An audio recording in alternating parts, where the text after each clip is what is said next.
Assalamualaikum warahmatullahi wabarakatuh. Selamat pagi dan salam sejahtera untuk kita semua. Bagaimana kabarnya hari ini?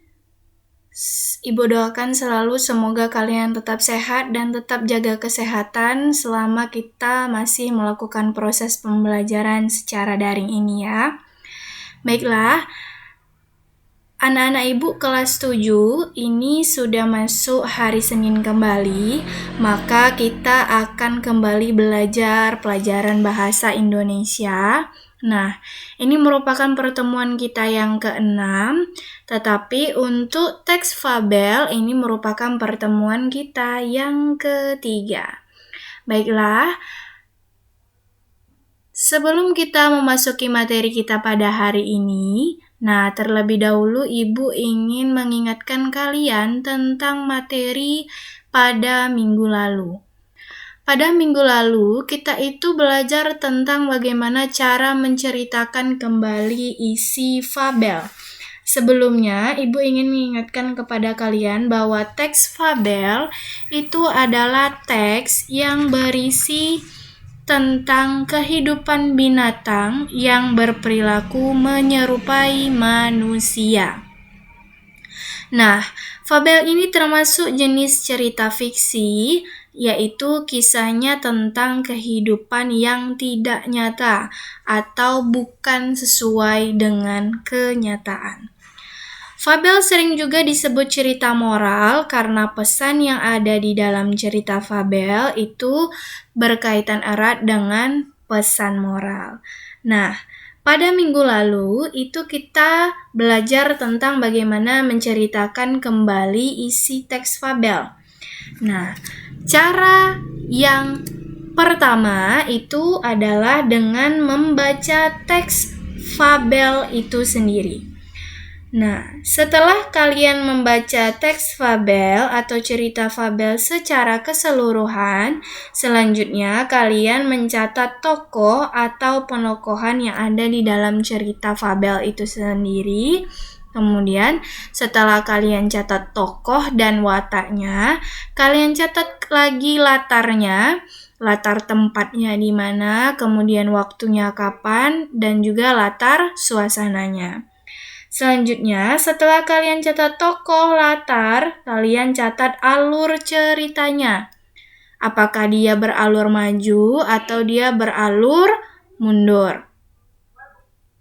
Nah, yang kelima, setelah kalian mencatat tokoh, kemudian latar, dan alur, yang kelima kalian mencatat gagasan pokok dari cerita itu.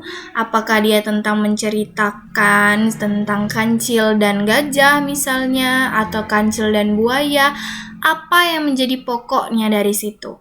Atau kalian bisa mengambil nilai moralnya. Setelah itu, kalian dapat menceritakan seluruhnya mulai dari awal sampai akhir. Baik, selanjutnya kita akan masuk pada materi hari ini.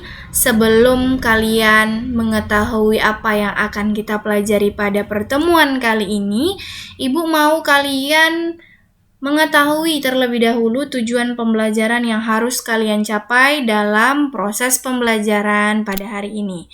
Yang pertama, Ibu mau kalian dapat mengidentifikasi struktur teks fabel. Yang kedua, kalian harus dapat mengidentifikasi kaidah kebahasaan teks fabel. Dan yang ketiga, kalian mampu memerankan isi fabel. Baiklah, kita langsung saja masuk materi yang pertama, yaitu tentang struktur teks fabel.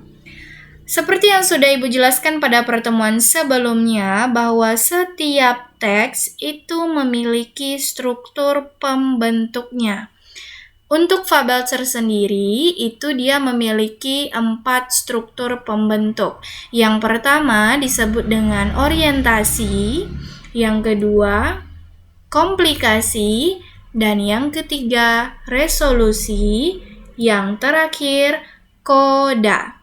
Ibu akan menjelaskan satu persatu kepada kalian berikut dengan contoh yang akan Ibu tampilkan di layar. Perhatikan baik-baik. Kita masuk kepada struktur teks fabel yang pertama, yaitu orientasi. Nah, struktur teks fabel yang pertama, orientasi, ini merupakan bagian awal dari suatu cerita fabel yang berisi tentang pengenalan tokoh, latar, tempat, alur, secara umum. Perhatikan contoh pada layar. Ini ada sebuah teks fabel yang berjudul Belalang Sembah. Pada bagian yang Ibu tampilkan di layar, ini merupakan bagian orientasi atau pengenalan tokoh atau latar. Kita baca sedikit. Suatu hari, di sebuah kebun anggur tinggallah sebuah keluarga semut rangrang dengan anggota jumlahnya sangat banyak. Semut rangrang ini membuat sarangnya dari daun-daun, lalu mereka tempel menggunakan cairan seperti lem yang mereka keluarkan dari mulutnya. Nah, pada bagian awal paragraf ini jelas sekali ini tentang pengenalan tokohnya. Siapakah tokoh di sini? Yaitu semut rangrang. Kemudian di mana latarnya? Mereka tinggal di mana? Kemudian latar tempatnya ada di kebun anggur. Nah, pada bagian paragraf yang kedua juga masih sama, itu masih berupa pengenalan tokoh, kemudian latar atau tempat dari cerita fabelnya. Kita masuk kepada struktur fabel yang kedua, yaitu komplikasi. Pada bagian yang kedua, komplikasi ini merupakan konflik atau permasalahan yang terjadi antara tokoh yang satu dengan tokoh yang lain. Nah, di sini juga termasuk puncak suatu permasalahan itu terjadi. Perhatikan paragraf yang pertama. Ini masih sambungan dari Belalang Sembah tadi ya. Suatu hari, sang belalang sembah menari di dekat sarang semut rangrang. Dia menari dengan sangat anggun, gerakan tangan dan badannya yang pelan dan lembut membuat tariannya terlihat sangat mengagumkan. Para semut melihat tarian sang belalang sembah menari, namun mereka tidak menghiraukan tarian indahnya itu, karena mereka memiliki tugas yang sangat penting. Sang belalang yang sedang menari melihat para semut berjalan dengan membawa makanan untuk dibawa ke sarangnya. Sang belalang sembah heran dengan apa yang dilakukan semut rangrang, lalu ia bertanya kepada salah satu semut, tentara yang sedang berjaga di dekat para semut pekerja. Kenapa kalian membawa makanan yang sangat banyak itu masuk ke sarang kalian? Sang semut rangrang menjawab, kami melakukannya agar kami tidak kelaparan saat musim dingin tiba. Lalu sang belalang kaget. Musim dingin? Kata sang belalang sembah dengan kagetnya. Kan masih lama, lebih baik kita bersenang-senang saja dulu, kata sang belalang. Semut tidak menghiraukan belalang, semut tetap tekun mengumpulkan makanan. Nah, ini merupakan salah satu awal mula konflik di sini. Konfliknya yaitu karena si belalang itu melihat semut sedang mengumpulkan makanan, dia merasa bahwa semut itu terlalu khawatir karena musim dingin itu masih lama tibanya. Lebih baik bersenang-senang terlebih dahulu. Nah, ini merupakan awal konflik yang terjadi antara semut dan belalang. Kita lanjutkan kepada struktur teks fabel yang ketiga disebut dengan resolusi. Pada bagian resolusi, ini berisi tentang pemecahan masalah yang dialami atau dirasakan oleh tokoh. Di sini berisi tentang pemecahan masalah ya. Musim dingin tiba, belalang pun belum sempat mengumpulkan makanan karena sibuk menari tadi. Nah, belalang kelaparan dan lari ke rumah semut. Ia meminta makanan kepada semut.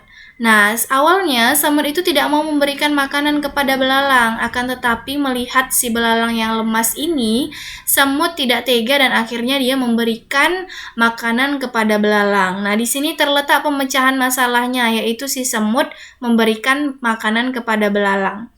Belalang pun kembali bugar dan ia akan berjanji untuk dapat mengelola waktu dengan sebaik-baiknya dan agar tidak berakibat buruk kepada dirinya sendiri. Nah, ini termasuk resolusi itu artinya pemecahan masalah atau penyelesaian masalah. Ya. Kalian bisa lihat di layar dan baca sendiri. Ibu lanjutkan kepada struktur teks fabel yang keempat disebut dengan koda.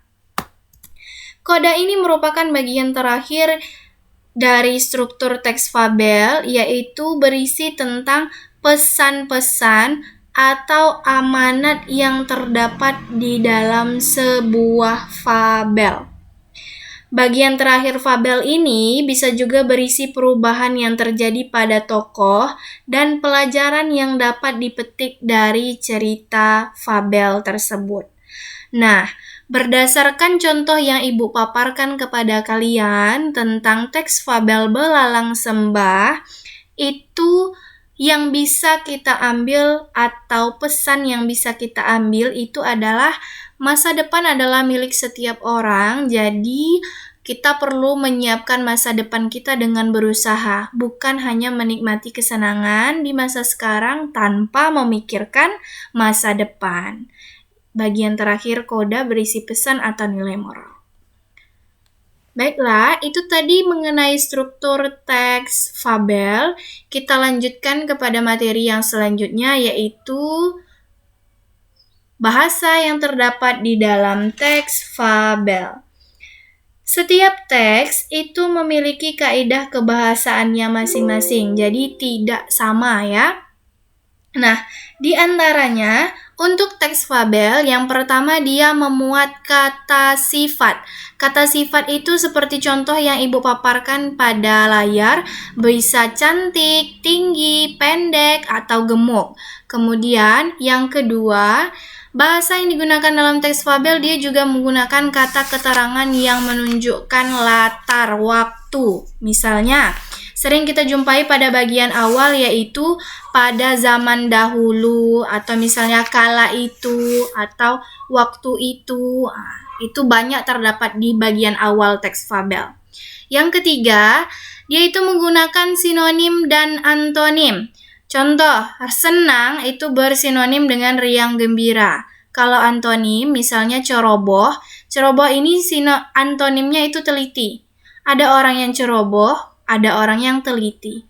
Jadi di dalam teks fabel itu banyak menggunakan sinonim dan antonim. Yang keempat, menggunakan kalimat langsung dan kalimat tidak langsung. Nah, ini sudah pernah kita pelajari pada bab sebelumnya. Kalimat langsung itu ditandai dengan tanda petik di awal dan tanda petik di akhir kalimat. Contoh, Andi mengatakan koma, tanda petik, aku akan pergi ke sekolah besok, tanda titik, kemudian tanda petik. Nah, cara mengetahui kalimat langsung kamu sudah benar atau tidak, itu terakhir pada bagian akhir itu harus diakhiri dulu dengan tanda baca, kemudian tanda petik. Jangan tanda petik dulu baru tanda baca. Itu salah kalimat langsungnya ya. Kita lanjutkan kepada kaidah kebahasaan teks fabel yang selanjutnya, yaitu dia menggunakan kata penghubung. Kata penghubung di sini bisa ditandai dengan kata-kata lalu, kemudian, akhirnya. Nah, ini yang menghubungkan antara kalimat satu dengan kalimat selanjutnya atau yang menghubungkan antara paragraf pertama dengan paragraf yang selanjutnya ya. Kemudian dalam fabel juga menggunakan kata seru atau kalimat seru. Contoh, wah, koma, bukan main, tanda seru. Nah, di sini yang hal-hal atau kalimat yang seperti ini sering dijumpai dalam teks fabel. Bahasa dalam fabel yang selanjutnya menggunakan kata sandang si dan sang. Nah, yang ini banyak sekali terdapat dalam teks fabel karena teks fabel itu merupakan cerita tentang binatang yang berperilaku seperti manusia, maka dia menggunakan kata sandang si. Contohnya si kancil, si kerbau, si beruang, dan sang raja, sang ratu, sang pemuda. Nah, itu banyak terdapat di dalam fabel. Nah, selanjutnya bahasa dalam fabel dia menggunakan kata depan. Contoh, di sini Ibu hanya mengambil dua contoh kata depan, yaitu kata depan di dan pada.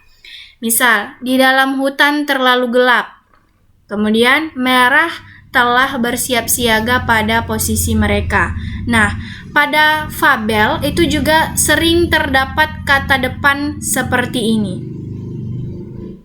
Ya, silakan kalian pahami lagi, baca kembali buku LKS kalian supaya kalian lebih memahami tentang bahasa yang terdapat di dalam teks fabel. Kita lanjutkan kepada materi yang selanjutnya, yaitu tentang memerankan isi fabel. Nah, kalau bicara memerankan berarti ini harus ada tokoh. Apa yang pertama yang perlu kita perhatikan dalam memerankan isi fabel? Nah, terlebih dahulu kalian harus tahu dulu apa isi fabel tersebut atau fabel itu menceritakan tentang apa. Kemudian, yang pertama yang perlu kita lakukan, langkah-langkahnya adalah merancang tokohnya. Siapa yang akan kamu pilih menjadi tokoh si kancil misalnya, atau siapa yang akan dipilih menjadi tokoh buaya. Kemudian wataknya seperti apa, kemudian dialognya seperti apa, dihafalkan. Yang kedua, tentukan urutan cerita, kapan si kancil harus masuk, kapan si kerbau atau si buaya harus masuk. Yang ketiga, merancang pemeran fabel. Nah, di sini pemeranan fabel ini dirancang supaya tokoh-tokoh tahu kapan mereka akan masuk ke dalam cerita. Yang keempat, lakukan adu kreatif pemeranan fabel. Nah, di sini sebelum kalian memerankan fabel secara bersama-sama, terlebih dahulu lebih baik kalian melakukan adu kreatif atau mencoba terlebih dahulu untuk melakukan dialog antar tokoh supaya kalian tahu apakah yang kalian sampaikan itu sudah benar atau sudah baik intonasinya. Nah, baiklah anak-anak ibu, itu tadi adalah materi kita pada hari ini tentang struktur teks fabel, kemudian bahasa dalam teks fabel, dan memerankan isi teks fabel. Selanjutnya, seperti biasa, setiap harinya akan ada latihan yang harus kalian kerjakan. Nah, kalian perhatikan layar. Latihan kalian adalah mengidentifikasi struktur teks fabel yang berjudul Gajah yang Baik Hati. Link tugas akan Ibu berikan besok saat selesai proses pembelajaran kita ya. Nah, nanti kalian akan mengidentifikasi struktur teks fabel dari Gajah yang Baik Hati ini. Oke, baiklah. Demikianlah proses pembelajaran kita pada hari ini.